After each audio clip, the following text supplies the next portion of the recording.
Nice.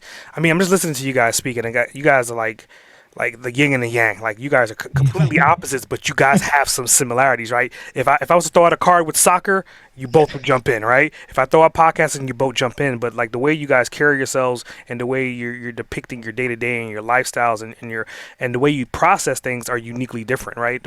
Which is it's interesting to kind of hear that. So and going into like my next question is like I think both of you, this answer may be similar, it may not, right? So, what books would you guys want to recommend? If you could pick a book, and if you can pick a book, which would be your go-to book? Well, funny you ask. I actually just because I have all my book, most of my books at my place, and there's this one book that I'm like, where did I leave it? I don't remember because it was really, really good. And I just found it right here at the office. Nice. Is this one? Let me grab it. It's called The Courage to Be Disliked. It's a very good book. The reason I picked it up is because I want to read it again because it's that good. You only retain a small percentage of what you read. So I just want to read it over and over to soak it in.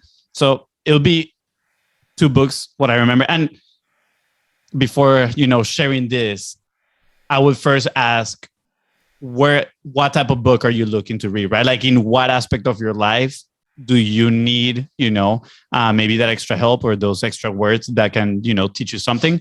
For me, lately has been a very internal journey of personal growth. So that's why The Courage to Be Disliked. It's a pretty good one. It's about Adlerian psychology, if I'm not mistaken. That's the name. But also Your Erroneous Zones by, I forgot the name of the author, but very good book. Very, very good book. Your Erroneous Zones. That was actually the first book. Wayne Dyer. Wayne Dyer. That was actually the first book that my mom gave me when I came to the US. She's like, read this.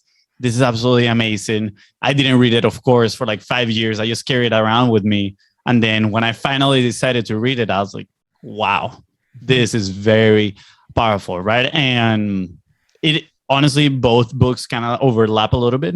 But it's in terms of looking inside, what can you control, and then how to react to things. It just, makes you, I feel like it makes you a better person. It's funny the way that you ask this question because it's totally different answer. So, on the personal side, I've been working with a coach for a while now. So that's how I probably receive the information a little bit better. If I consume books in a different way, I listen to them. My wife has, said that that's not really reading. It's not reading. But at the end of the day, it's like, how can I actually consume the information a little bit better, maybe faster? And to me, my attention goes there. But a really good one that I've been using a lot lately is Exactly What to Say. Phil Jones. An amazing speaker. Like he was one of the initial guests of one of our first clients, and we've been obsessed. And is very short and is incredible. So on my side, I'm the operator side of the thing. So like I create the systems, I test the systems myself. So that has been helping me a ton in our outbound for relationships. Right? It's not even sales wise. It's like for the relationships. That has been huge. On the business side, Ultimate Sales Machine, massive classic. It's literally a roadmap, and they're about to release a new edition soon. I can't wait. So on my side, it has been more on the business. And I remember listening. I can't remember exactly what they said, but who was it?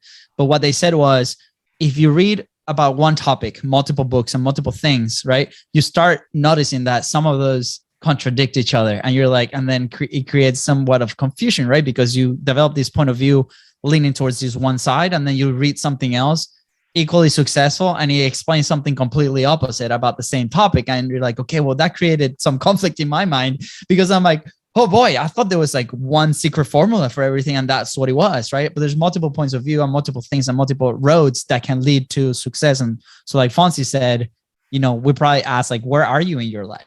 Right. So the recommendation depends on that. But for me, that opened the world to like, okay, maybe I read, and the one boulder, the one nugget that like really serves me today is the thing that I'm going to implement. And since I personally took that approach, sometimes I don't even read the book, the full book. I just read the part that I need for that moment in time. And then maybe I read it. And then I will read or I consume something completely different that will help me in that moment. So that's how I've been tackling reading in the last like year and a half, probably, or consuming books in the last year and a half?